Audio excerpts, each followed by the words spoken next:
Parla tifoso dell'Azzurra. È sempre un piacere condividere con voi le ultime novità del nostro amato club. Prima di immergerci in queste notizie, ti chiedo di mostrare il tuo sostegno a questo canale e a questa incredibile squadra mettendo mi piace a questo video e iscrivendoti per ricevere tutti gli aggiornamenti sul Napoli. Oggi vi portiamo notizie entusiasmanti. Antonio Conte, uno degli allenatori più stimati nel mondo del calcio, ha rilasciato recentemente alcune dichiarazioni interessanti.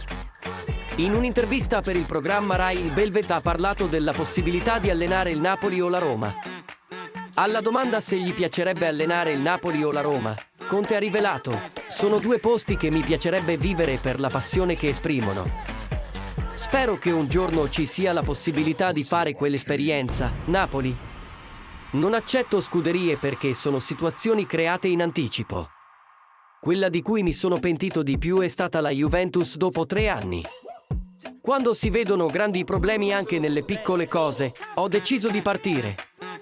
Queste parole di Conte hanno sicuramente riacceso le speranze dei tifosi del Napoli. La passione di cui ha parlato è una delle cose che ci rende unici, e l'idea di qualcuno con la sua esperienza alla guida del nostro team è entusiasmante. Ora, voglio sapere la tua opinione, fan. Come si troverebbe con Antonio Conte alla guida del Napoli? Pensi che sarebbe la persona giusta per portare il nostro club a nuovi traguardi?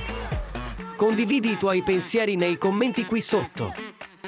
E, naturalmente, non dimenticare di lasciare un mi piace per dimostrarci il tuo supporto e di iscriverti al canale per non perdere nessun aggiornamento.